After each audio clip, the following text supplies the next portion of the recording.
Those of you you've probably seen or heard of this before, but it doesn't really matter. They've probably seen it and heard it before as well. Doesn't really matter.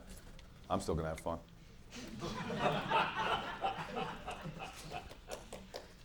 All right, so for the purpose of this exercise, each one of those volunteers is gonna come back into the room and take on the role of a police negotiator and negotiate with me. I am a bank robber. I do not have any gainful employment. When I want to put clothes on my back, food in my stomach, I rob banks, and I'm good at what I do, except today I got caught. Now I'm trapped inside the bank. They will not know how many hostages I have. They will not know how many accomplices I have. They will not be permitted to negotiate drugs or alcohol, weapons or ammunition, transportation, or an exchange of hostages. They are going to get all of that when they come into the room. What you all will know that they will not is that I'm going to use 3 distinct voices with them.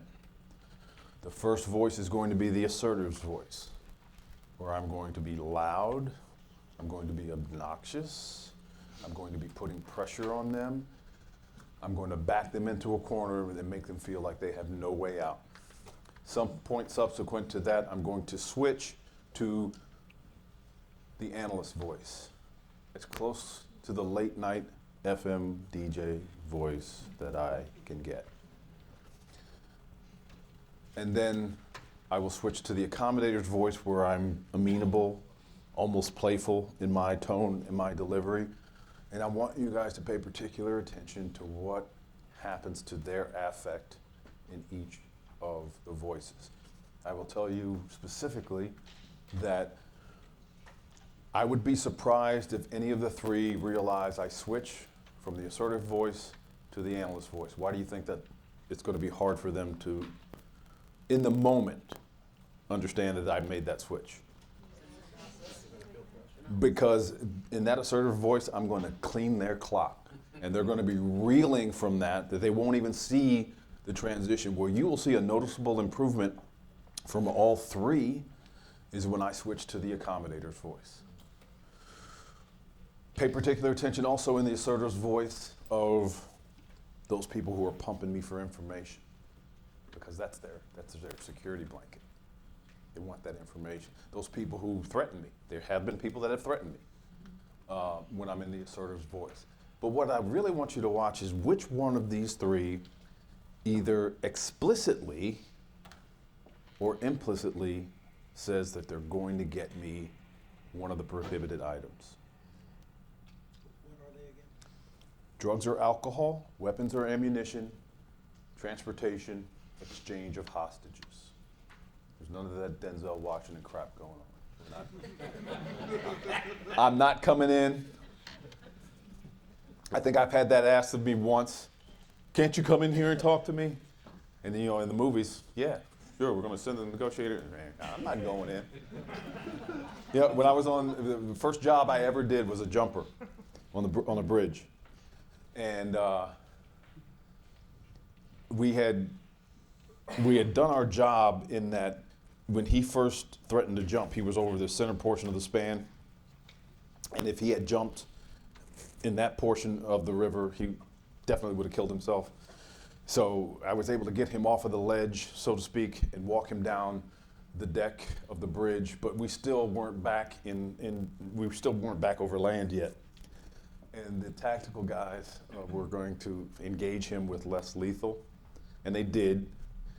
And they shot him in the backside. And I heard someone on my team over my shoulder said, "Grab him," as he moved towards the rail to jump, which he eventually did. And I heard somebody say, "Grab him, grab him."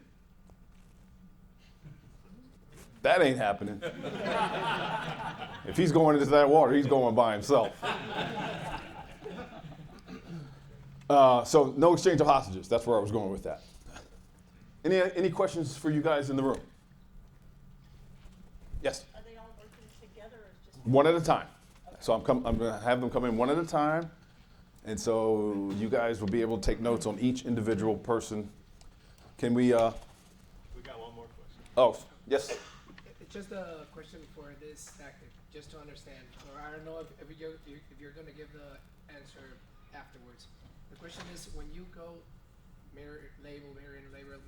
mirroring, and then you go for the assertive question, how am I supposed to do it? How do you think I should do this? And the other person goes like, well, I don't know. What would be the next thing? Will it be mirroring, labeling, or what would be the next step?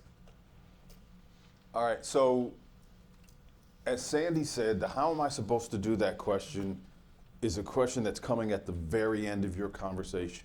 This is when you guys, it looks like there's no there. Hold on 1 second. It looks like that there's no there. It looks like we're at an impasse. Because in essence, what you're telling the other side in that instance is no, I'm not doing it. That's just a phase of no. So it's going to come at the back end of the conversation relative to your ask.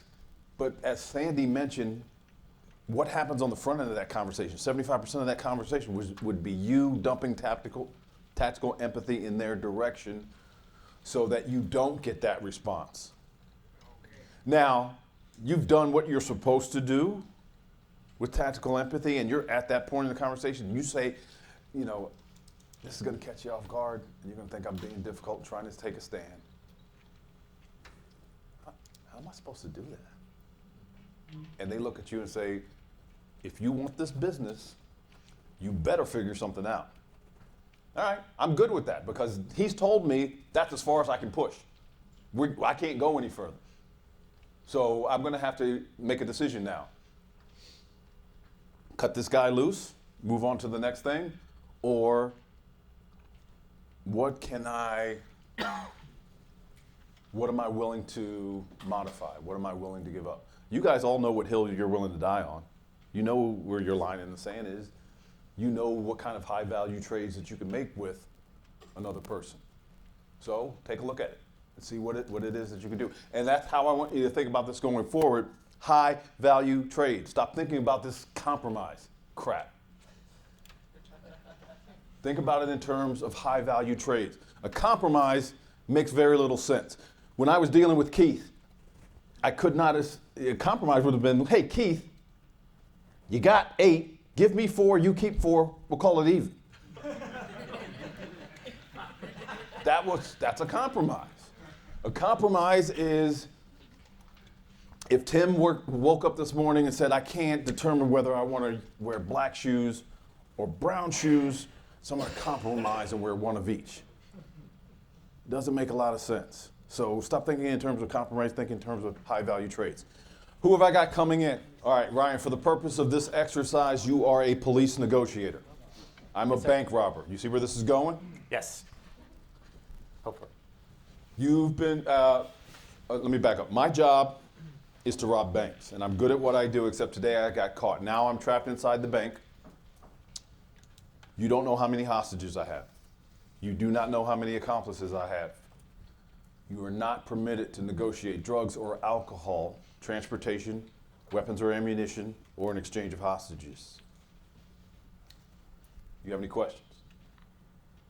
Do I have a team with me? Sure. Can I choose my team? No. Okay.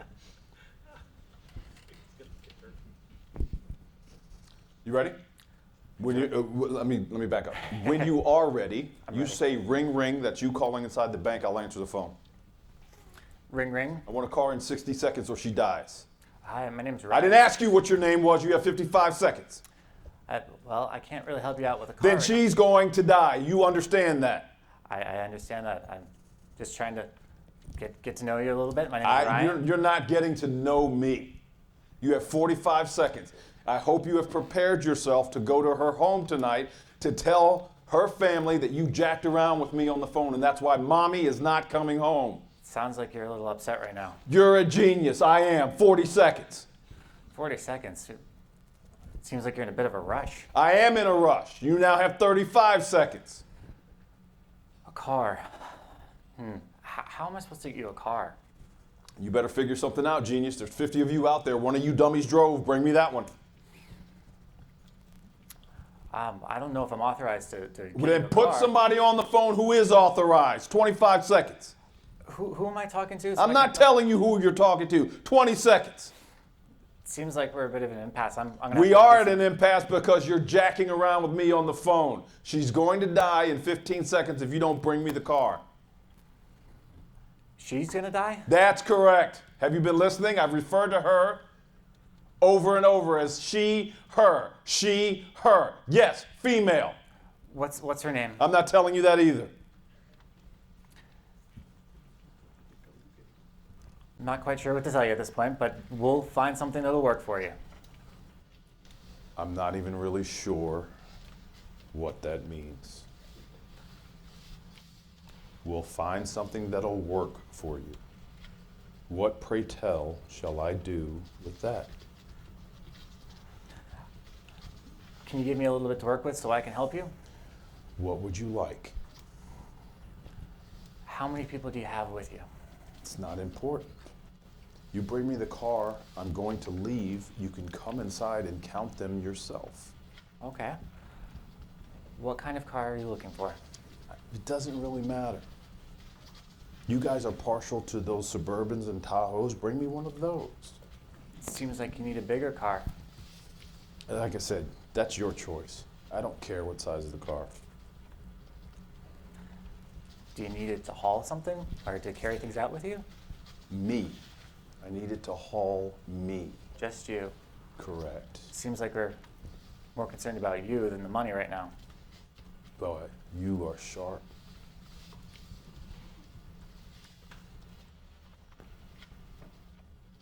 So how long will it take you?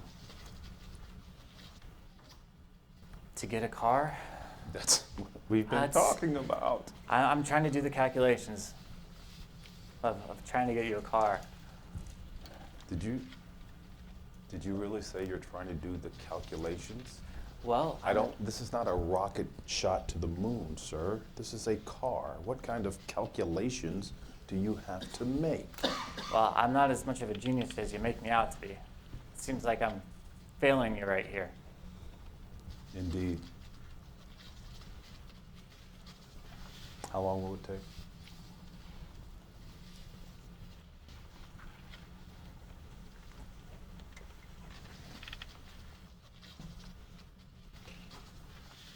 Hello? A car? I'm thinking here and trying to get you a car that doesn't fall apart on you. Then we're not trying to give you guns in the car. There's a whole bunch of things that go into it. I'm a little bit lost of how to help you get a car to get out. I tell you what. Here's what we'll do. Are you ready? You got a pen? Yes. You have paper. Yes. Write this down. Number 1, drive the car up front. Number 2, leave the keys in the ignition. Number 3, leave the door open. Number 4, walk away. Number 5, I'll do the rest. Thank you for making it simple. Drive car up front. Not the back? I didn't ask you to drive us to the back, did I? No, I'm just making sure I'm hearing you correctly. How long will it take? You seem to be really stuck on the time frame right now. I'm not. You can bring it right now, and we won't talk about time anymore. 4:30.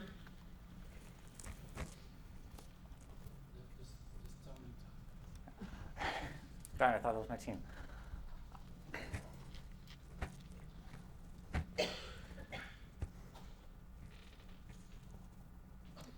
Seems you're in a bit of a quandary. I can't get you a car right now. Then That's you it. understand she's going to die, right? I understand. All right, and we'll stop Yeah. there. Good job. Now, the good part. Now, Sandy took the notes for you, so she's gonna. This gaff is in my way.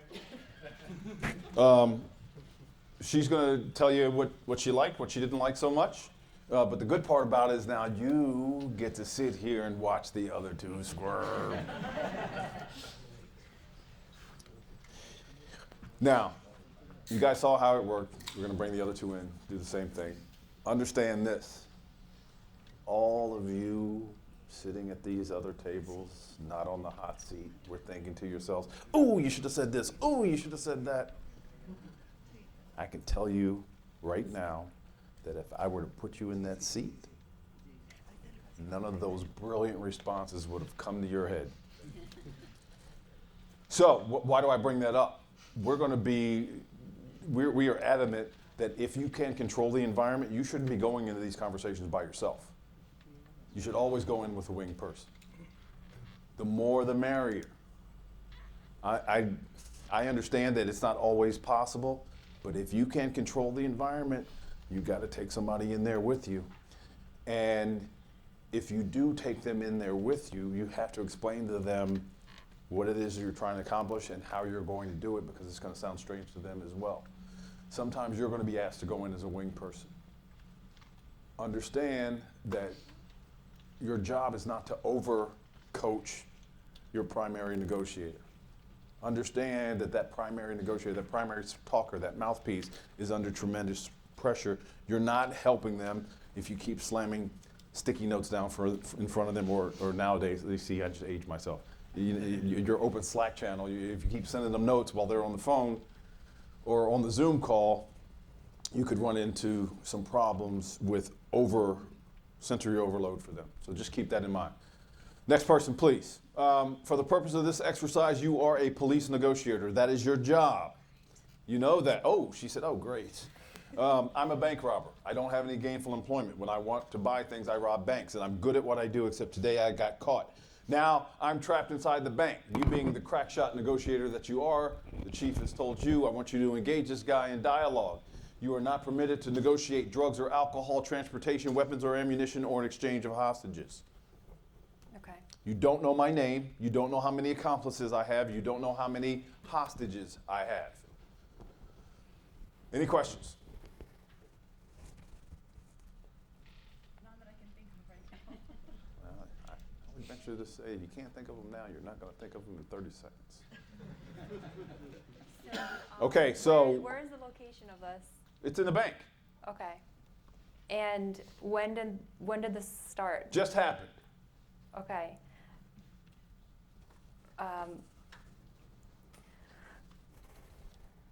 So we don't know any. What do we know? You know that there's a bank robbery that went awry, and now he's holding hostages. Okay. We don't know how many hostages. No. And we don't know. No.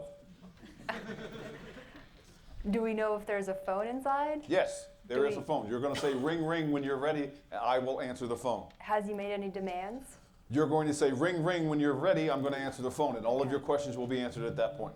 Okay. Ring, ring. I want a car in 60 seconds or she dies. Hi. Hi.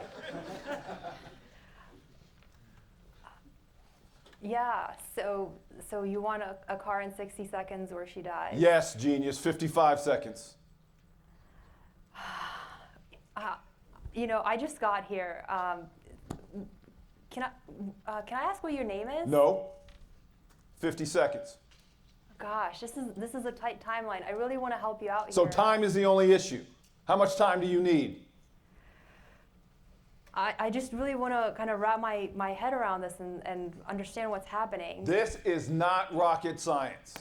You have 55 seconds to bring me the car or she's going to die. Yeah, I really want to help you out here. Then get me the car. Yeah, absolutely, absolutely. So, Absolutely what?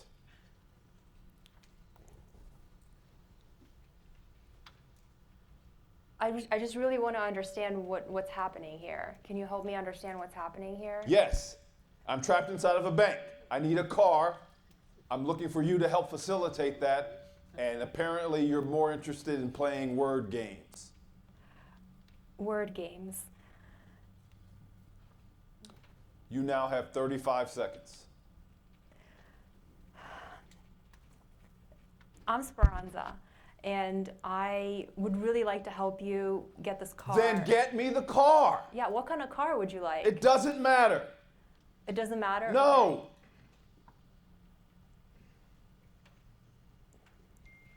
Okay, so I can have a car here for you. How long is it going to take?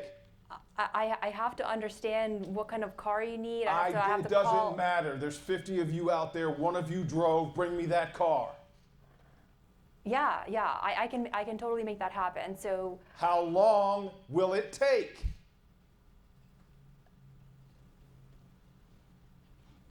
I'll get it for you as soon as I can. As soon as I can. And I just, if you help me understand what kind of car you need, I can see, you know, what kind of gas Are you- mileage and what kind of. Are you active in politics right now? I'm sorry. No, no, I'm just here trying to have a conversation Because with you. And gave me a very political answer to that question. I asked you how long it would take. Your response to me was, as soon as I can. Again, you're demonstrating that you would rather play word games with me than save this woman's life. Sir, I completely want to help you out here and do everything that I can to help you. I am trying to figure out your requirements and The requirements are easy. yeah, A car. yeah, absolutely. Can you tell me a little bit about this lady, please? No. Yeah.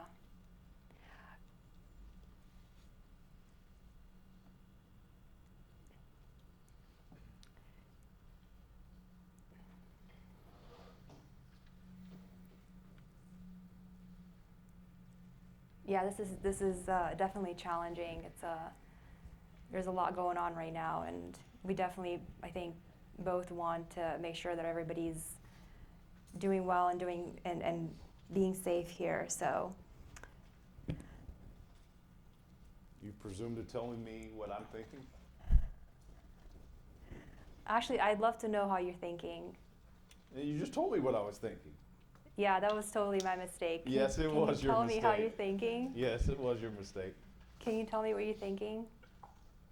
I'm thinking that this is the most frustrating conversation I've had in quite some time. I'm thinking you don't actually have the power to get me a car. I'm thinking I shouldn't even be on the phone with you. I would rather you give the phone to someone else who can get me the car. 4:30. That's Yeah. what I'm thinking. That's what I'm thinking. So, I actually, like I said, I would love to help you out. I'd love to get you a car. I have the power to help you out, and I, you know, it seems like there's a lot of frustration here. There is. I'm frustrated with you because we've been on the phone now for almost 5 minutes and we're no closer to resolving this thing.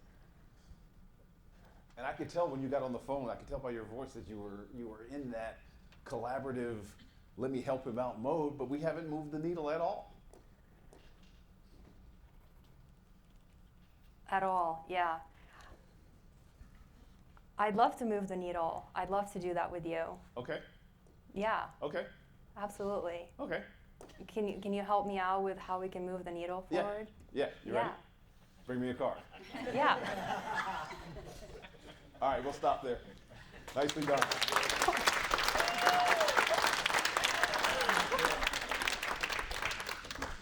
All right, Troy, did he go out? Yes, please. All right, Cody, you're a police negotiator for the purpose of this exercise. I am a bank robber.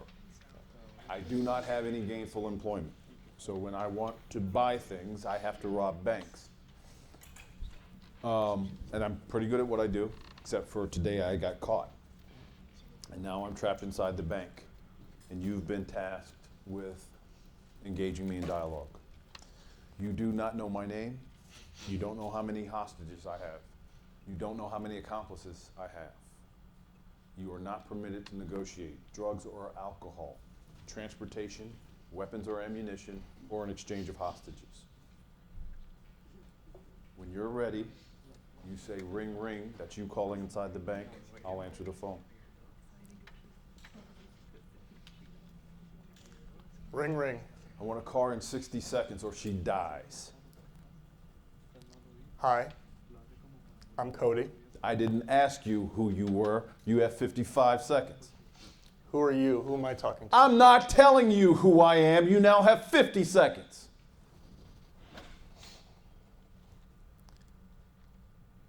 How am I supposed to get these things? You better figure it out or you're going to have a dead woman on your hands.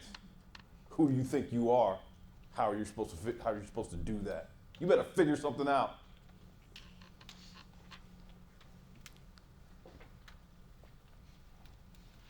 What can I ask you? You can't ask me anything. I'm going to ask you one last time. How long is it going to take you to get my car to the front of the bank?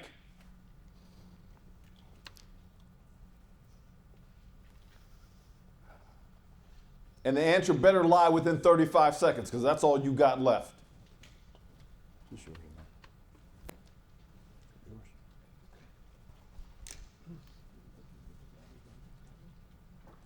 30 seconds.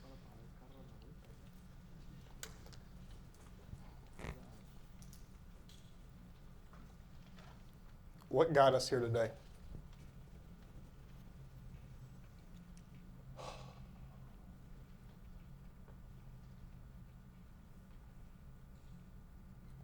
It seems like you're really frustrated. I am frustrated. Cody, I'll tell you why I'm frustrated. Because I've told you exactly what I wanted, and for the past 30 seconds, you've done nothing but jack around on the phone with me. That's where my frustration comes in. You now have 25 seconds.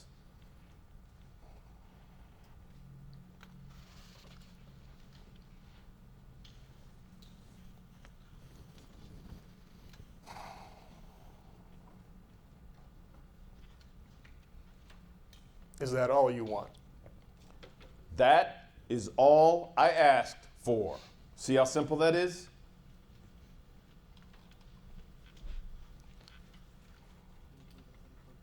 Why won't you talk to me? I am talking to you. I have been talking to you for 45 seconds. I told you exactly what I wanted. I've gotten no credible response. Why should I continue talking to you if you're not going to listen? What is it you feel I'm not hearing? Then I want a car.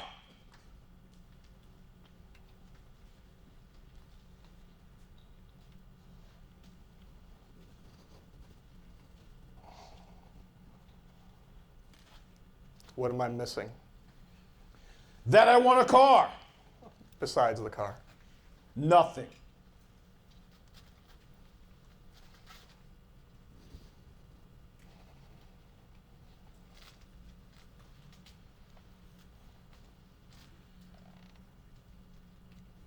What kind of car?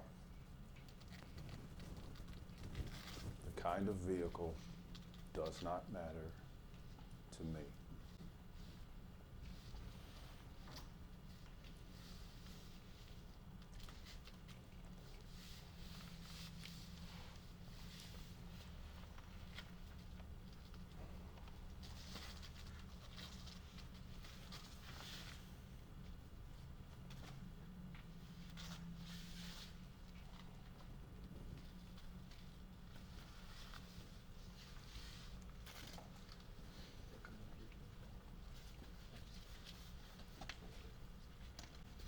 Are you going to take the hostages with you if I get you the car? No.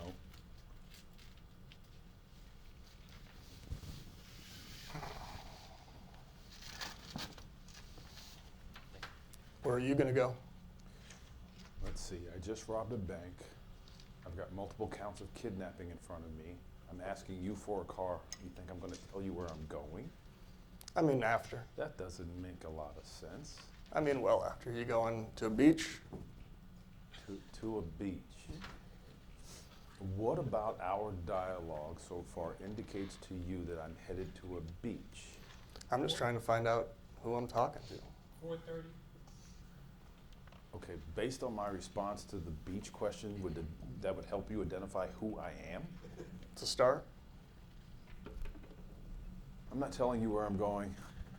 Cody. I'm not going to do it. That's fair. So, it's clear that you're trying to work with me. I can hear it in your voice. So how long is it going to take? Well,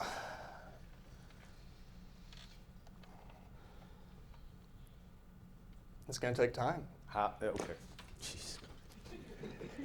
You're killing me. How long is it going to take? I get it. It's going to take time. Mm-hmm. How long is what I asked? I don't know. You don't know. You can't tell me how long it's going to take a car to drive up out front. There's a lot of things that have to happen before that. Like what? Well, I got to get you the car. Okay. Yeah. I'm not asking you to build it. Right, but I don't have just cars in my pockets waiting for you. Okay. How'd you get here? I got a ride. From who? Friend. Okay. Bring me that car. Where are we at, Troy? 628. Stop. We'll stop there. Nice job. All right, I'll tell you what my observations were, but I want to hear from Sandy and the group first, and then I'll jump in. So first of all, There we go. First of all, you guys all went past 60 seconds. So, good news. All of you gave your name at one point. Good stuff. Ryan, you started out really tense. I cut you slack. I always cut the first person some slack because nobody in the room knows what's going on. They come in first, so they're more anxious because they're going first. So you were all about kind of getting information at first. Did use a couple of labels. Obviously, you're a little familiar with the technique because you threw some labels out there. Did you notice that he sounded differently as you went through? Yes. Okay. When did you notice that? When you stopped saying the time and demanding specifics, like I want this, he was asking, okay, what's the time? Not you have 10 seconds or 30 seconds. Mm-hmm. His switch was actually a little before that. He stopped the clock with you before that actual switch was made because, no, you weren't the one he got frustrated with. That was him.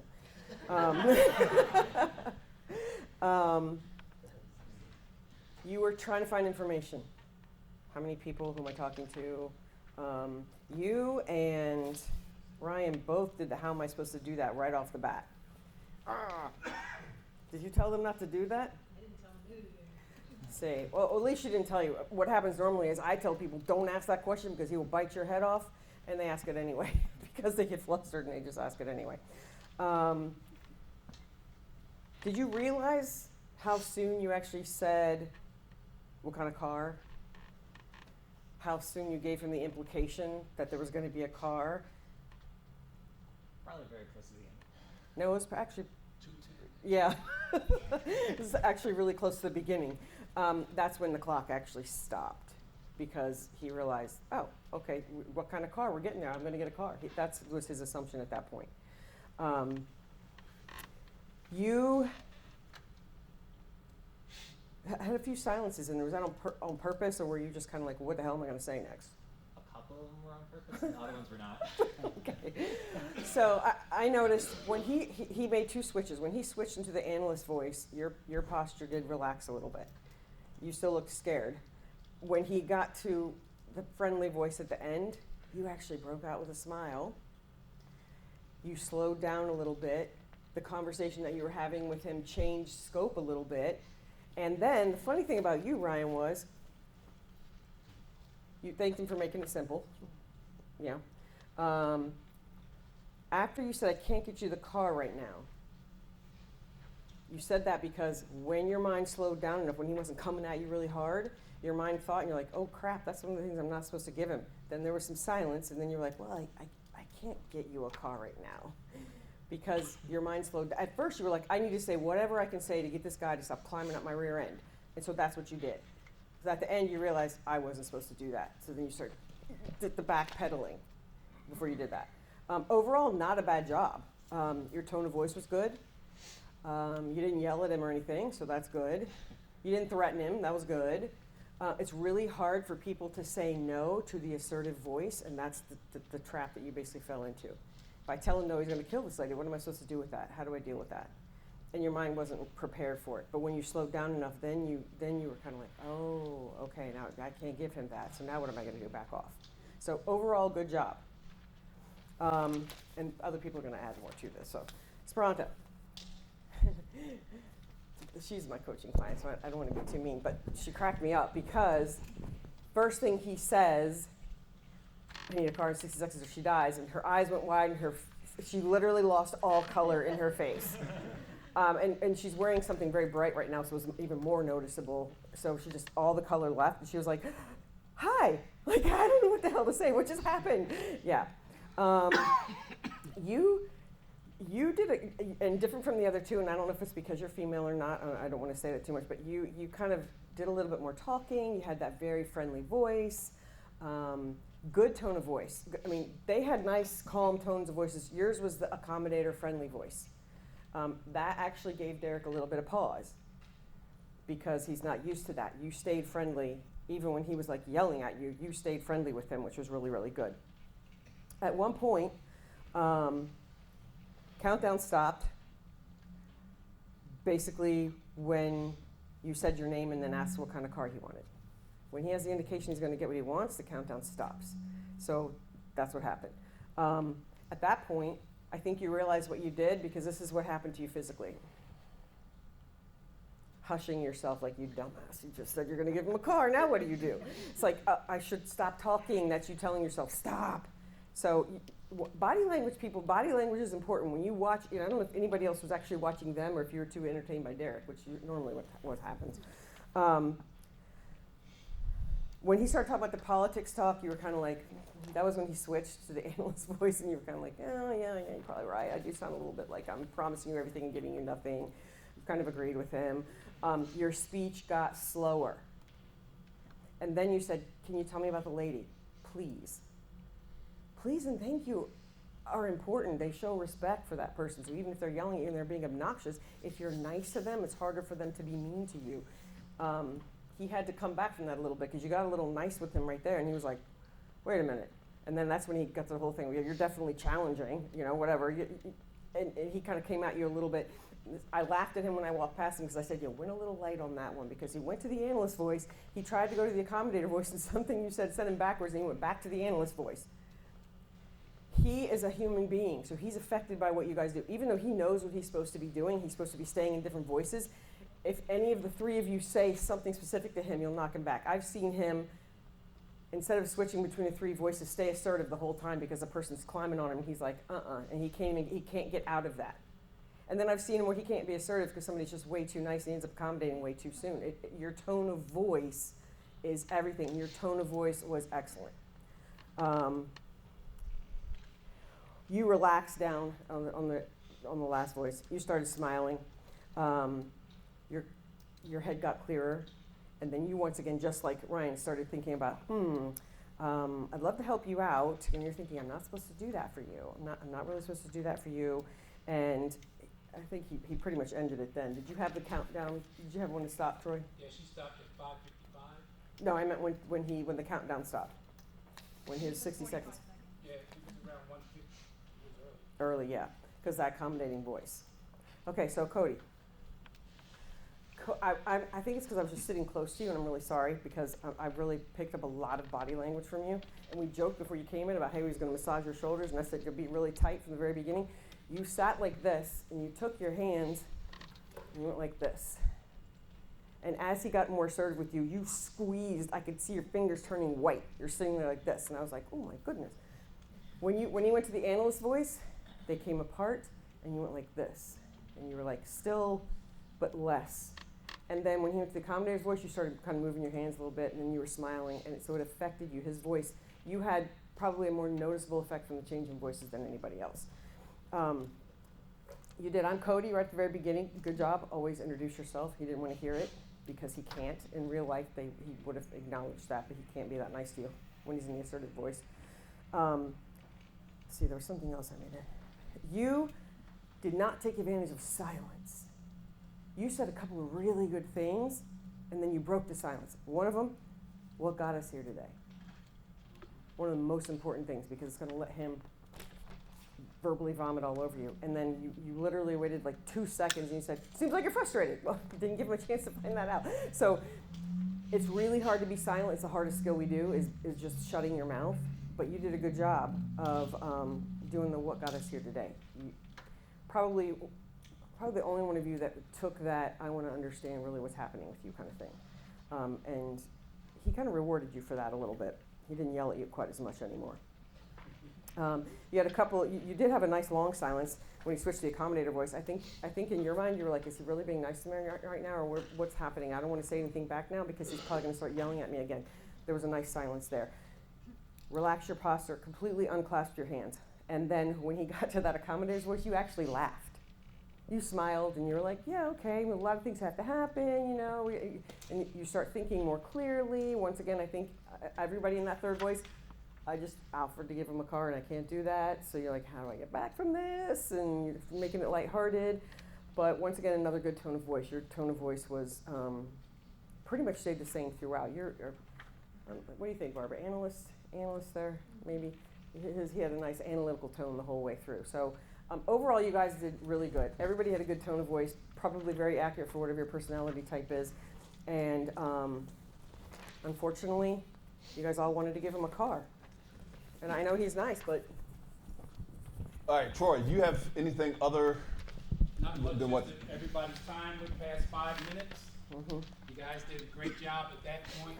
Just like Sandy said, you all lied to him. when you implied that you would give him the car, you didn't intentionally mean to lie.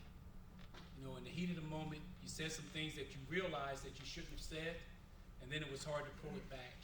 As soon as Derek saw that he had you, he kind of let you off the hook a little bit, and then y'all got calmer. And I was watching Cody also, and I saw him sit back in the seat like, whew. Everybody except for Cody started talking fast in the very beginning. You were in a hurry. And then once Derek went to his analyst voice, each one of you calmed down. And I said, wow, look at how the change in the tone and the voice and the pace was. So great job. Y'all three had the toughest assignment. Everybody else got to sit and listen. Excellent job. Way to go. All right, yeah. For clarification's sake, for my 3 participants, how many of you noticed me switching voices with you? Not now, you recognize it now, I get it, in the moment. How many of you recognized it? One switch when you went to, I want this, this, and this, and this, like the list of, I want the car up front, I want to do a drive, full gas. That was when I noticed a switch. Other than that, not really. Your hand went up? Yeah, I definitely noticed a change in your tone. Okay, so let's stick with that first. Did you notice? Let's stick with the first tone, the assertive's voice. What did that do for you? It definitely, my first reaction was, okay, you put up a wall, and my first reaction was to keep myself calm. I didn't want to react to the tone, the assertiveness of it, the aggressiveness of it. I wanted to keep calm, and I wanted to reflect that back. How were you doing upstairs? I mean, my brain was trying to react. Yes. Couldn't react, trying to react. Same question for you. That assertive's voice, what did that do for you mentally? When you were being more challenging, like in the beginning? Yes, when I was being a jerk. Well, my thought was, first I need to have him like stop the timer. I need to keep him talking. I need to keep him on the phone. So whatever I have to do to kind of just keep the process moving. That was my only thought. Just keep this going. How did you feel mentally? What was your state like? I mean, I thought I was nervous at first, but then I tried to calm myself down, and I think if I calmed myself down, like, you started to respond to that. Same question. Rushed and harried. rushed and harried. I impacted each of you. I've shown you, not just the participants, but the observers, how I can reach into your brain and I can dial you up emotionally, I can dial you back just based on my tone of voice. When I'm in that assertive tone of voice, it's hard to put coherent thoughts together. I made each of you uncomfortable, which is why each of you, in some way, shape, or form, said you were going to get me a car. You knew it was against the rules. You knew you couldn't do it, and you lied to me anyway. Not because you're evil people. Because you don't know how to say no under pressure. You want relief so badly that you'll tell me anything I want to hear just to get that pressure off of you. What happened to each of you when I went into the accommodator's voice? Relief. Now you can start putting things together. All of a sudden, because I'm in an accommodator's voice, what happens to you? You get smarter. Just like that. And I'm not a magician. I'm not omnipresent. I'm not omnipotent. You guys have been told since you were this tall,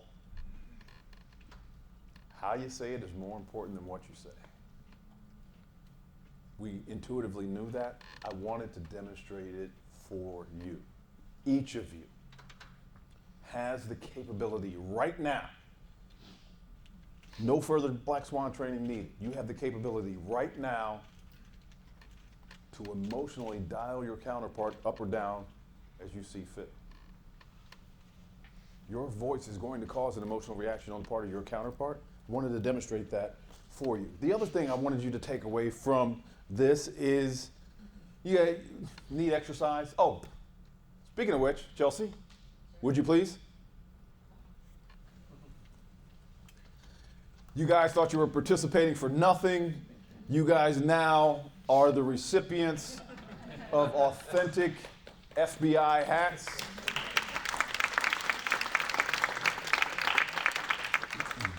These hats were not purchased from the hot dog truck outside the Lincoln Memorial. These are legitimate FBI hats coming from the FBI store in the New York field office in Manhattan. There's a story behind how we get these hats, but those are legitimate. Thank you. That's my reward to you for your participation. Now, need exercise. The people that participated in the exercise, clearly Cody, Esperanza, Ryan, thank you. Got more out of it than just the participants. But how does this, what's the purpose?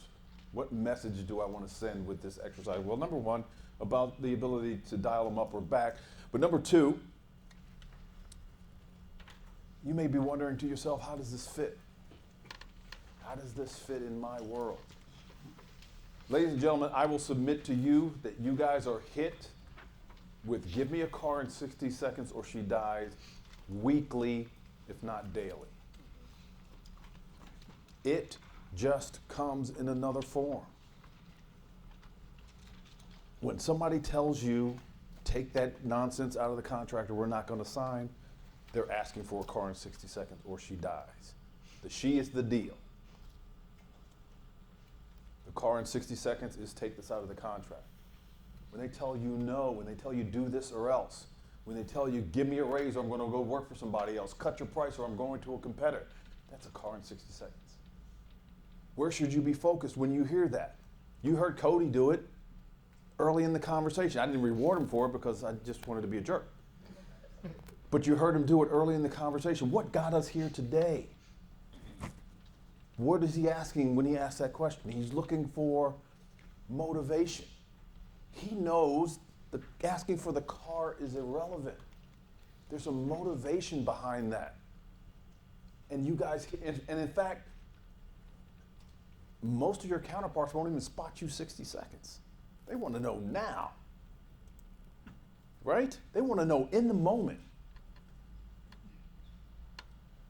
whether or not you're going to do for them. And so what do? What's your normal go-to? When they hit you with number 4, cut your price or I'm going to a competitor. When you hear that from current client, prospective client, what do? Cut the price. Scared to lose the business. What are they really telling you when they say cut your price? What's the other motivation there? Because there's something behind it. I asked for a car in 60 seconds, or she dies. What are you hearing? No, go deeper than that. What are you hearing? Demand. What is the demand? I want out of here. Why would I want out of here? Huh? Go deeper to that. It's more than a bad situation, sir. Huh? I don't want to lose my freedom. And if I want to leave that place, what does that automatically imply? I want to live. I got something I want to live for. What is your situationally insightful, intelligent guess based on the totality of the circumstances? I'm telling you that I'm in a place, it's a bad situation, I'm scared to death, and I want out because I'm under pressure. Stop focusing on what they tell you, focus on the message behind. Ask yourself, what did he just say with the words that he didn't use? Think about that for a second. What did he just say? What's the motivation behind that statement? Chechen terrorists took over a school in Beslan, Russia, 2004. 1,200 hostages. There were 75 terrorists that took place in this op. One of the first 2 demands that they made of the authorities when they called them was, we want Russian boots off of Chechen soil. We want Vladimir Putin to resign. Show of hands if you think either of those 2 things were ever going to happen. No? Nobody? No takers.